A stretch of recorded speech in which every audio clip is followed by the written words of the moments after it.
Everyone stared, frozen. I could see it in their eyes, the disbelief, the irritation, the kind of judgment that cuts deeper than words. She stood there, heels digging into the gravel, arms crossed like she owned the world, glaring at my friends as if they had just broken some sacred law. "You can't be here," she snapped, her voice slicing through the quiet of the lake. "This is private property. You need to leave now." I swallowed hard. My heart was hammering against my chest, not from fear, but from that sudden surge of fury. I had grown up with this lake in my backyard, its waters reflecting summers of laughter and winters of quiet solitude. And yet here she was, the self-appointed guardian of rules nobody else cared about, trying to erase the years I'd spent building memories with my family, friends, and neighbors. The moment stretched, thick with tension. My guests, bewildered, looked to me for guidance. I could feel the weight of their eyes, each silently asking the same question. "What are you going to do?" I took a slow, steadying breath. This wasn't just about an argument over property lines or HOA bylaws. It was about being seen. It was about being heard. It was about defending something that belonged to me, that belonged to the countless people who had found solace and joy in this little slice of the world I loved. "Actually," I said, letting the words hang in the air, "this isn't the HOA's property. This is mine, all of it. The lake, the dock, the trees, you name it, my private land." Her jaw dropped. I could almost see the wheels turning in her mind, trying desperately to reconcile her certainty with the truth she hadn't expected. She opened her mouth, then closed it as if the air itself had betrayed her. For a moment, silence reigned. The birds above seemed to pause in mid-flight, and even the water lapping against the shore slowed, as if waiting for the next move. My friends glanced at me, half in awe, half in fear of what might come next. I felt a strange mixture of pride and anxiety, the kind that sits heavy in your chest when you know you're about to claim something long overdue. She cleared her throat finally, her eyes narrowing. "There must be some mistake," she said, her voice tight. "The HOA has records." I shook my head, cutting her off gently but firmly. "No mistake. I've checked. I've double-checked. Everything here is mine. The HOA doesn't own this, and they don't get to tell me who can or can't be on my property." Her face turned red, a mix of embarrassment and rage that made the whole scene feel cinematic, like a confrontation scripted for a movie. And yet, beneath it all, I saw the fear. Fear that her authority was not absolute, fear that she had been challenged, and she didn't know how to respond. I glanced at my friends again, their expressions softening now, a shared sense of relief washing over them. One of them dared a small smile, whispering, "I didn't think you'd actually say it." I could feel my own lips curve into a faint, proud smile. Sometimes courage doesn't roar. Sometimes it's just a steady, unwavering refusal to step down. She shuffled her papers, muttering about rules and regulations, but her words lacked conviction now. It was clear she hadn't expected a confrontation like this, and her authority was crumbling before our eyes. I realized something in that moment. Confrontation isn't always about shouting or proving someone wrong. Sometimes it's about standing still and letting truth speak for itself. And as I watched her storm off, muttering under her breath, I felt a strange, calming sense of triumph. Not the kind that comes from anger or revenge, but the quiet victory of reclaiming something that was rightfully yours. Something that had always belonged to you, even if others tried to tell you otherwise. I turned back to my friends. The lake shimmered in the late afternoon sun, waves gently brushing against the dock. "Come on," I said, voice soft now, filled with warmth. "Let's not waste another moment." As we stepped into the water, laughter returning to our voices, I couldn't shake the thought that sometimes the hardest battles aren't the ones fought with fists or letters. They're the ones fought with presence, with truth, with the courage to say, calmly, firmly, and without apology, "This is mine." The moment she left, I thought it was over. But anyone who's ever dealt with an HOA knows nothing is ever over. The phone rang that evening, its shrill tone cutting through the quiet of my home. I froze for a second, heart sinking. Caller ID spelled it out. HOA office. I answered, trying to keep my voice calm, steady. "Hello." "Good evening," the woman's voice began, smooth but icy. "We received complaints about unauthorized guests on your property. You're in violation of HOA rules. Immediate action is required." I closed my eyes, feeling a mix of frustration and disbelief. Action? What action? Had she already called the whole board? Did they think they could dictate the boundaries of land I legally owned? My stomach churned with that familiar combination of fear and determination, fear of bureaucratic retaliation, determination not to back down. I let silence hang for a moment. Then I said carefully, "I understand your concern, but as I've explained, this is private property. I'm within my rights to host guests here." There was a pause on the other end long enough to make my chest tighten. I imagined her, the HOA president or her proxy, sitting in some office, scrolling through papers, trying to find a loophole where none existed. "Documentation will be required," she finally said. "We may escalate this if necessary." And just like that, the storm was coming. I hung up, feeling the weight of what was to come. My friends had gone home, leaving me alone with the fading light of the lake, its surface catching the last warm rays of sun. I walked to the edge, letting the water lap over my fingers, trying to shake off the tension. But the unease stayed, lodged somewhere deep in my chest. I thought back to the first day I had discovered this land. I was younger, full of hope, dreaming of a place where laughter and quiet reflection could coexist. I remembered the long days of paperwork, the endless phone calls, the feeling of being invisible in a system that often favored committees and bylaws over people. Every step had been a small victory, each one reminding me that persistence mattered more than approval. And now here I was, facing the same forces I'd learned to navigate before, rules without heart, authority without vision, people convinced they had the right to define my life. But this time it wasn't just about me. It was about every friend who had sat on that dock, feeling free. Every family who had picnicked under the trees, safe from judgment. Every quiet moment I'd cherished when the lake mirrored the sky in perfect clarity. I realized then that courage is rarely loud. It's a quiet resolve that keeps you standing when the world expects you to kneel. That night I started digging through old documents, deeds, surveys, even photographs showing the property lines. Each page was a reminder that truth is rarely fragile. It withstands scrutiny. It survives doubt, and when needed, it can roar. Sleep didn't come easily. Every knock at the door, every ringing phone made me jump. I imagined her, HOA as I quietly started calling her in my head, planning her next move, organizing her complaints, rallying the board. Part of me wanted to run, to hide behind polite compliance. But another part, a deeper, steadier part, refused. Morning brought clarity. I stood at the dock again, the water calm, the sun glinting off its surface like a promise. I imagined what it would feel like to lose this place, not to her, not to the HOA, but to the fear of confrontation itself. And that fear dissolved, replaced by something fiercer, resolve.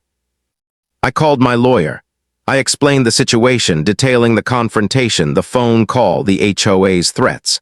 I felt a strange surge of pride as I listened to her professional reassurance. Everything in your possession, every inch of land, is legally yours. You have the right to enjoy it, the right to defend it, the right to laugh at anyone who tries to take that away. By the afternoon, I had a plan. Not an aggressive one, not one meant to humiliate, just clarity. Boundaries drawn not with anger, but with certainty. And as I shared it with my closest friends, I saw it in their eyes, the relief, yes, but also something more, hope. That even in the face of petty authority and arbitrary rules, a person can stand firm, unshaken. The question that haunted me, though, lingered like a shadow. How far would she go? How determined was HOA to make this personal? I didn't yet know the answer. But I did know one thing. I had faced storms before, and as long as truth and courage were on my side, I could face them again. That night I looked at the lake, its waters calm under the moonlight. I whispered to myself, almost as a vow, no one gets to erase this. Not her, not the rules, not anyone. And deep down, I knew the real battle was only beginning. Why do some people feel the need to control what isn't theirs? I asked myself this as I watched her car slowly wind down the gravel road the next morning, her expression hidden behind dark sunglasses, but her presence heavy, almost suffocating. My friends had warned me. HOA didn't give up easily. She was the kind of person who thrived on being right, on making others feel small, on asserting power where it didn't belong. But I refused to let her define the peace I had built here. The first knock came around 10 a.m., a sharp rap on my front door that made my heart leap into my throat. I opened it to find a man in a crisp HOA polo, clipboard in hand, eyes flicking over the property like a surveyor of intrusion. "Good morning," he said, overly cheerful, a tone that barely masked suspicion. "We've had complaints about activity on your land. We just need to verify a few things." I stepped aside, letting him in, but my mind was already calculating. Verification? What was he hopping to find? Some misstep I hadn't anticipated. Some small technicality to use as a weapon. I knew these people didn't just leave a confrontation alone. They escalated. They loved escalation. As he walked the perimeter, measuring, nodding, inspecting, I felt the familiar mix of frustration and resolve settle in. I could sense my own pulse, quickening at every pause he took, every scribble on that clipboard. But beneath it all, there was a strange satisfaction. They had to see it for themselves, the lake, the dock, the stretch of land that had been mine long before any HOA ever existed. "You're sure this is all private?" he asked finally, stopping by the dock where the water sparkled in the morning sun. His tone wasn't accusatory anymore, it was incredulous, a note of awe slipping through the practiced professionalism. "Yes," I said, calm now, stronger than before. "Every inch. This land, this water, this dock, it's mine. It always has been, and you're welcome here, but only as a visitor, not as a self-appointed authority." His eyes flicked toward the trees lining the property, then back at me. I could tell he wanted to argue, to find some loophole, some small shred of fault, but he didn't. And for a moment I saw it. The power of certainty, the quiet confidence that doesn't shout but simply exists. After he left, I stood alone on the dock, letting the sun warm my skin. I thought about how easily people assume control over what they don't understand, how rules can become cages when misused, how fear of losing control can drive someone to extremes. I felt a pang of sadness for her, HOA-karen, because I knew she believed she was protecting something when all she was doing was trying to assert dominance over someone else's life. The day passed slowly, tension hanging like fog over the lake. My friends began trickling back in the afternoon, laughter returning, but it was tempered by a cautious energy. We all knew this confrontation wasn't over. Somewhere she was plotting her next move, and we had to be ready. That night I received an envelope slid under my door. No return address. No name, just a single sheet of paper with typed words, "Cease all gatherings immediately or face legal action." My hands trembled as I read it, not from fear, but from the realization that she had escalated faster than I expected. I folded the paper carefully, setting it aside. I felt something shift inside me, a hardened determination that this would not break me. If anything, the intimidation strengthened my resolve. This land, these memories, my friends and family, they weren't negotiable, and I wasn't going to let a clipboard-wielding enforcer or a self-important HOA president convince me otherwise. Sleep that night was restless. I kept imagining scenarios, letters, lawsuits, neighbors calling in complaints, even local news coverage. But I also imagined something else. Standing on the dock at sunrise, the lake perfectly still, knowing I had fought for every inch of it, knowing the truth was on my side. Courage, I realized, isn't just in confrontation, it's in persistence, in refusing to let fear dictate your actions. The next morning, I walked along the edge of the property, checking the markers, the trees, the subtle borders that defined my land. Each step felt like a reaffirmation, a promise to myself and to everyone who had ever found solace here. This place is ours, and no one gets to take it away with threats or intimidation. But as I looked up, I saw movement across the water, a small boat gliding along the lake. And there, unmistakable even from a distance, was her silhouette, dark sunglasses reflecting the morning sun, standing rigidly as if claiming authority over the waves themselves. A chill ran down my spine. This wasn't just about paperwork or HOA rules anymore. This was personal, and I knew deep in my bones that the next encounter would push both of us further than either expected. I clenched my fists, feeling the surge of determination pulse through me. Whatever came next, I was ready. The lake, the dock, the memories, they were mine, and I wasn't backing down. Why does fear make people act in ways they would never imagine in the light of day? I found myself asking this as I watched the neighborhood email chain explode with messages about illegal gatherings and unauthorized use of HOA property. Every notification felt like a small hammer striking my chest. A reminder that HOA Karen's influence reached further than I had anticipated. The neighbors, some curious, some hostile, some simply following the tide, were now unwitting participants in a drama I hadn't asked for. The next morning, I woke to a knock that echoed through my quiet home like a warning bell. I opened the door to see two men in suits holding clipboards and cameras, their expressions professional, but with a flicker of judgment that made the hair on my arms stand on end.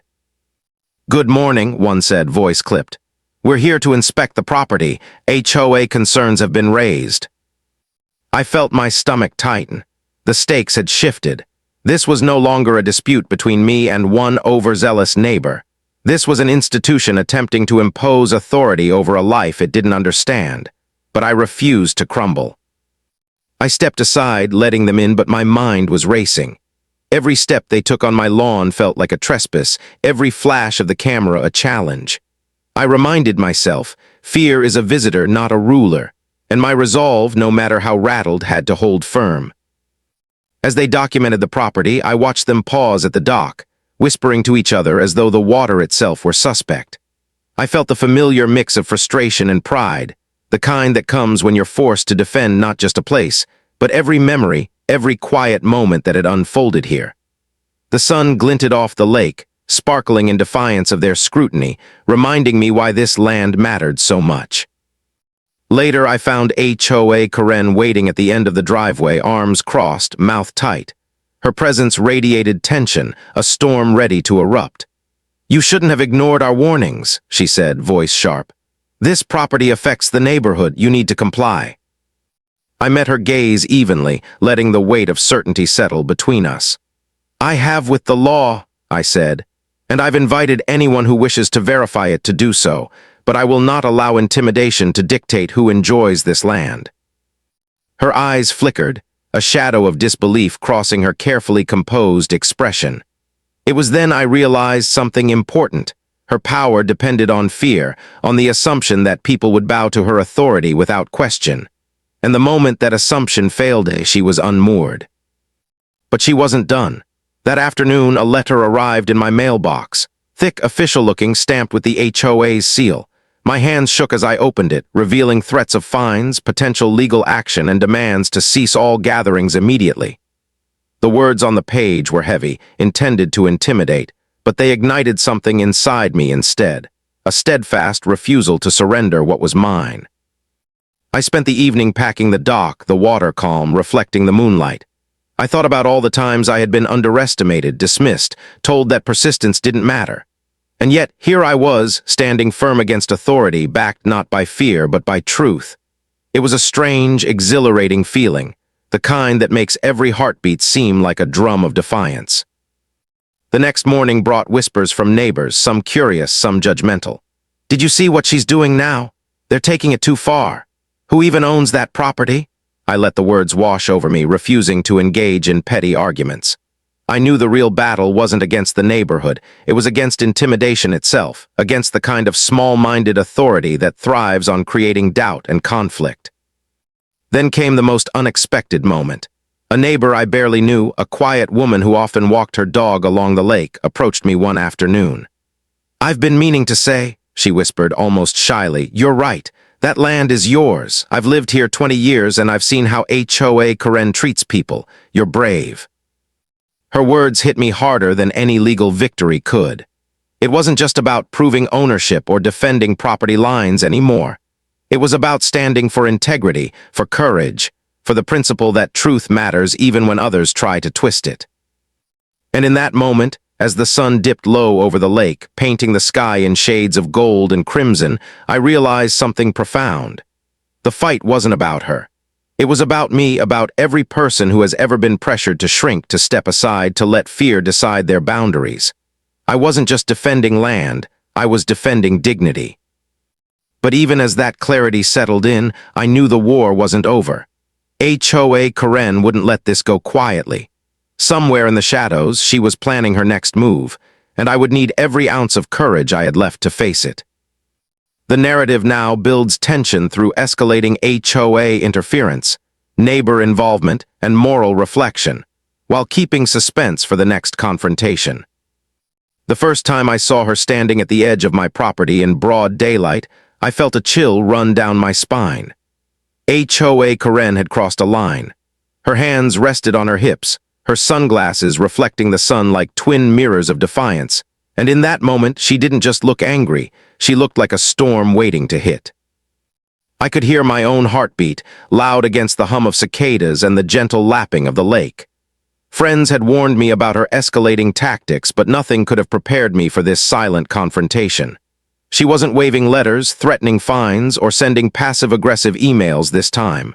She was here, in person. "Still having guests?" she asked, voice tight like she was trying to restrain a scream. "Yes," I said calmly, letting my tone carry more weight than any argument could. "Because this is my property, and my friends are welcome." Her eyebrows shot up. I could see her calculation in real time, a mix of disbelief and frustration. But she wasn't about to walk away quietly. Not her. That afternoon, a surprise arrived. A team of people claiming to be HOA inspectors, cameras rolling, notebooks ready. They started measuring, documenting, even marking corners of the property. My friends watched, frozen, as if this surreal intrusion was a scene lifted from a movie. I stayed calm, grounding myself in truth. Every inch they stepped on, every photo they took could not change the reality. The land was mine. But fear has a way of twisting the strongest minds. I saw it in HOA Karen's eyes, the tension that made her tremble with both anger and desperation. She was trying to assert control over a life that didn't belong to her, and that desperation made her unpredictable, dangerous, relentless. Later that evening, I found another envelope slid under the door. This one was heavier, marked with bold letters. "Final notice. Cease unauthorized activities or face immediate legal action." I held it in my hands, feeling the paper thrum with intimidation. But instead of fear, I felt something sharper, clarity. I sat on the dock, letting the moonlight shimmer on the water, reflecting my own resolve back at me. The words in that envelope were nothing more than attempts to scare someone who refuses to be scared. Courage isn't loud, I reminded myself. It's quiet, steady, unwavering. And in that moment, I vowed I wouldn't let her bullying dictate my life. The following day, whispers began circulating through the neighborhood like wildfire. Some neighbors were curious, some judgmental, some outright hostile. "Do you know what's going on at the lake? They're causing trouble." HOA Karen says. I let it roll off my back. It wasn't my fight against them. It was my fight for the truth. Then the unthinkable happened. One of my neighbors, a woman I barely knew, approached me with a shaky smile and a simple statement. "You're right, that land is yours, don't let them take it away." My chest tightened as relief and gratitude mixed with the tension that never left me. It was proof that integrity could withstand intimidation. Even amidst fear, truth has allies. But HOA Karen wasn't finished. That afternoon, she appeared again, this time with a lawyer in tow. My stomach twisted. This was no longer about polite disagreements or misplaced authority. This was a legal escalation, the kind that can drag people into court for months, even years, over something they already own. I felt a wave of dread, but beneath it was something stronger, defiance. I watched her talk, the words flowing like sharp knives, threatening fines and legal action. She assumed my compliance, my fear. She assumed that everyone would bow to her will, but I didn't.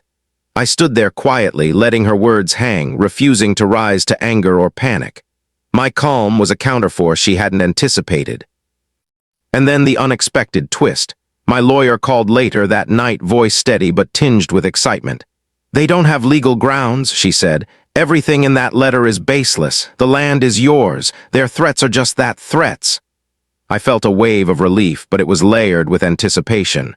The battle wasn't over, but the scales had tipped. That night I returned to the dock. The lake stretched before me, vast and quiet, a mirror of resilience. I realized that sometimes the hardest part of any fight isn't the confrontation. It's the waiting, the uncertainty, the moments where fear could paralyze you.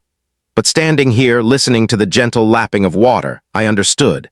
The strength to endure often comes from simply refusing to bend, refusing to let intimidation define you. And as I watched the moonlight dance on the surface, I whispered to myself, "You can try to scare me, but you can't take this away.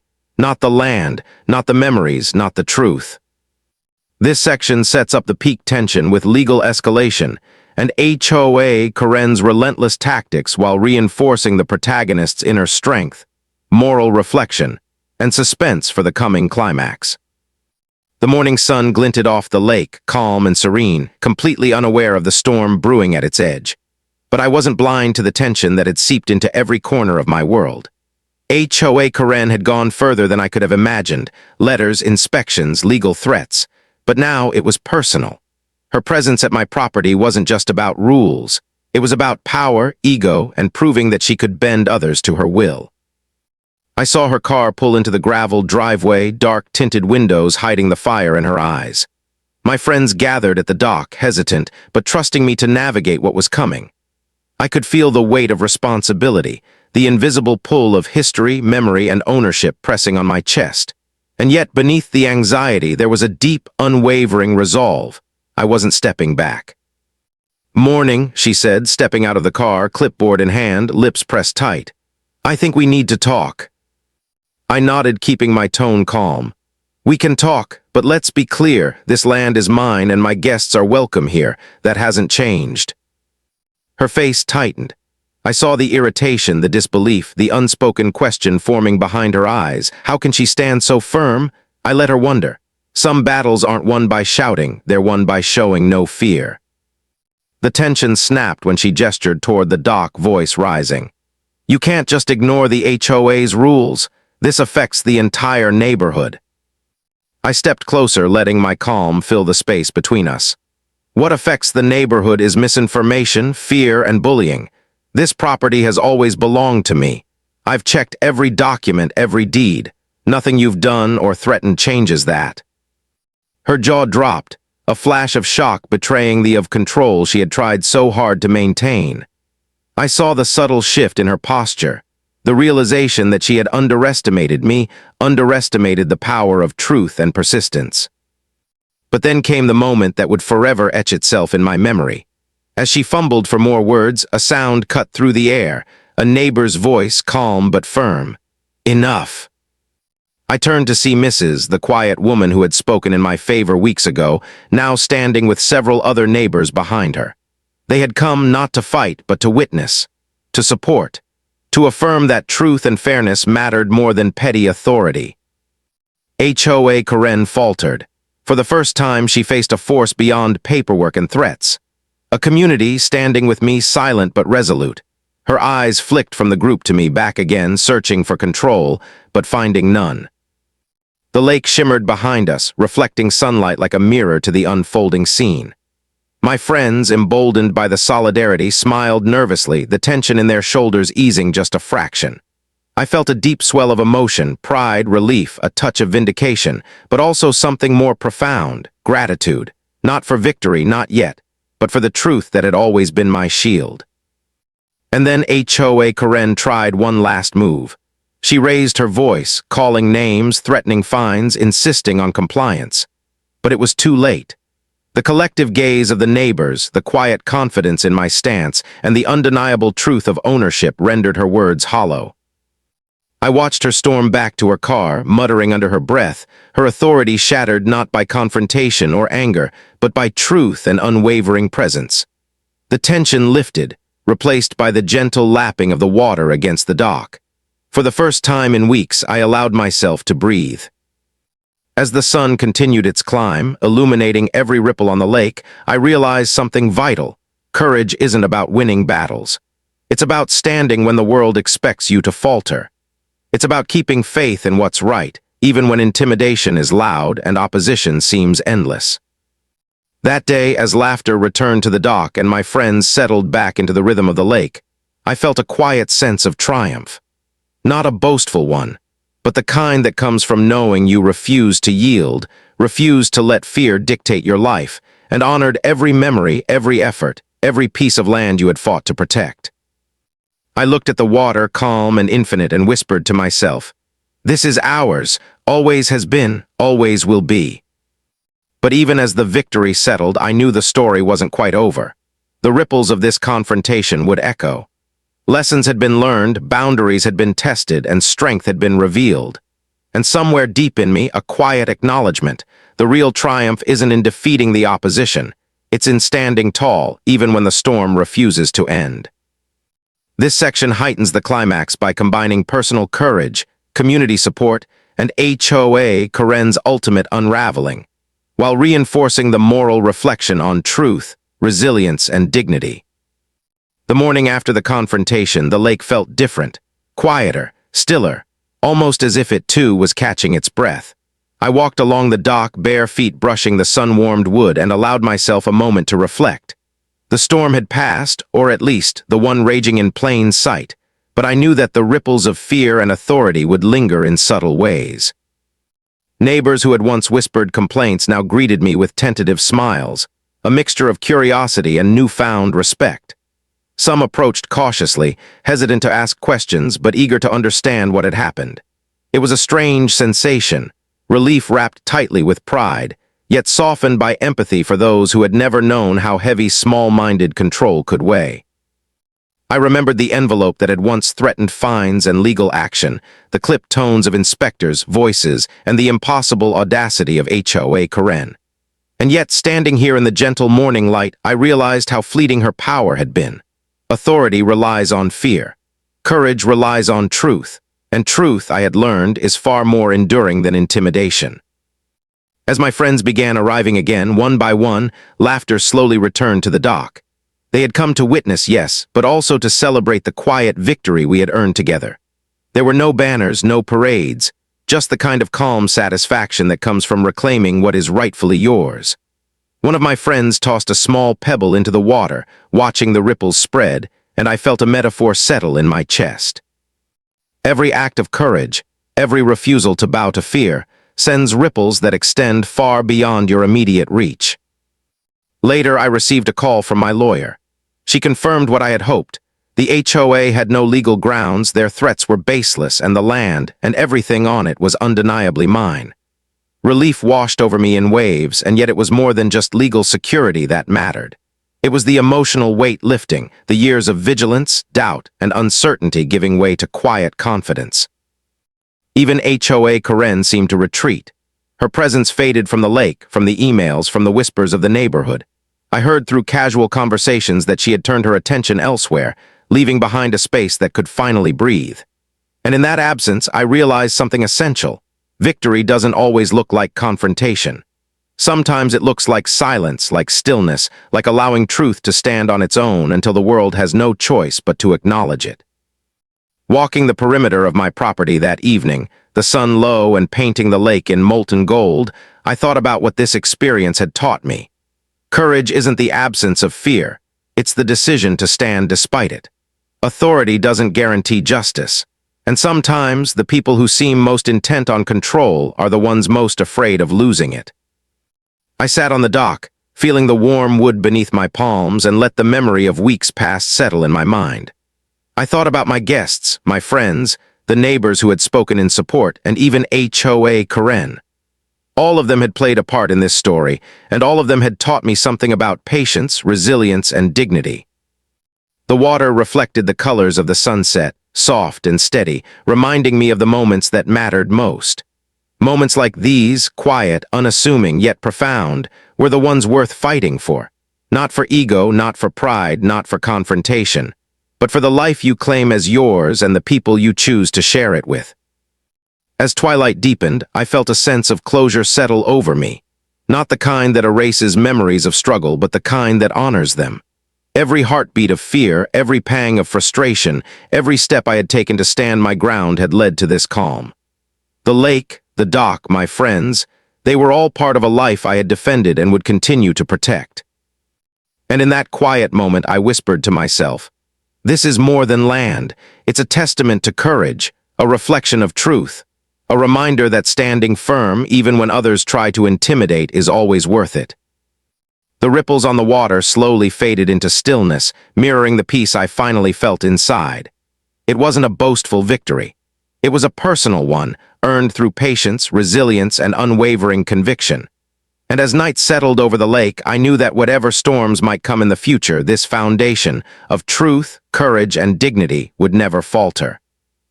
The lake was quiet that morning, its surface a perfect mirror for the sky above. The kind of quiet that comes after a storm when the world seems to pause, waiting to exhale. I walked along the dock, each step deliberate, each breath a reminder of what I had endured and what I had preserved. Weeks of confrontation, legal threats, whispered accusations, and the constant tension of HOA oversight had all led to this moment. And yet, it wasn't a moment of triumph in the way others might imagine. There were no speeches, no proclamations, no dramatic gestures. Just the simple, profound realization that I had remained steadfast when it mattered most. I looked out across the water and saw my friends laughing, skipping stones, casting lines for fish. Their joy was unpolished, unself-conscious, and entirely real. It was the life I had fought for, the peace I had defended. And in that reflection, I understood the true victory. It wasn't the HOA backing down or hoakaren's retreat. It was the reclamation of a space where dignity, honesty, and community could thrive without fear. The neighborhood had begun to shift, subtly but noticeably. People who once whispered suspicions now offered nods of acknowledgement or shared smiles across fences. Even those who hadn't openly supported me seemed to sense the change. An invisible boundary had been redrawn, not just on the property lines, but in the hearts and minds of those who had witnessed the struggle. I thought about hoakaren. For a brief moment, a flicker of curiosity crossed my mind. Would she ever understand the lesson she had failed to learn? Authority is meaningless without integrity. Power is fleeting without respect. But I didn't dwell on it. The lake didn't care, the dock didn't care, and I certainly didn't need to waste energy on someone unwilling to see the truth. The real lesson was not in proving her wrong. It was in standing firm enough that the truth needed no argument. That afternoon, I took a long walk along the tree line, breathing in the earthy scent of summer and listening to the wind stir the leaves. I thought of the countless quiet moments I had spent here, alone or with friends. Sunsets melting into the water, nights filled with laughter, mornings when the lake greeted me like an old friend. Those were the moments worth defending, the moments that made the struggle meaningful. I paused at the edge of the dock, letting my fingers trail in the water. Ripples spread outward, small and gentle, yet impossible to ignore. I realized then that courage works the same way. Every act of steadfastness sends ripples beyond your immediate world. It influences others, strengthens them, teaches them that dignity and perseverance are not just ideals, they are practices lived and embodied. The sun dipped low, setting the sky ablaze in hues of orange, pink, and violet. I felt a profound sense of peace wash over me, the kind that only comes from knowing you have faced fear, intimidation, and doubt, and have not wavered. My friends gathered near, quiet now, sharing the silence with me, feeling it together. No words were needed. The lake, the dock, the laughter and memories, they said everything that mattered. I whispered softly, more to myself than anyone else. This is ours, always has been, always will be, and no one can take it. As the first stars appeared, reflecting faintly on the water's surface, I allowed a rare, full exhale. The battle had tested me, not just legally or socially, but emotionally. It had challenged my patience, my confidence, my understanding of courage. And it had given me a gift. The knowledge that standing firm for what is right, even when challenged by authority, fear, or intimidation, is worth every heartbeat of struggle. hoakaren's voice was gone from my world now, replaced by the laughter of friends, the whispers of supportive neighbors, and the calm, endless rhythm of the lake. And I knew that life would continue here unshaken, just as it should. Sometimes the strongest victories are the quiet ones, the ones where you do not shout, you do not humiliate, you do not triumph in anger, you stand, you endure, and you allow truth, courage, and integrity to echo louder than any threat ever could. I stepped back from the dock, letting the cool evening air brush my face, and watched the last light fade from the water. The lake, my sanctuary, my home, my life's work, was still mine, and in that I found something more valuable than victory itself: peace.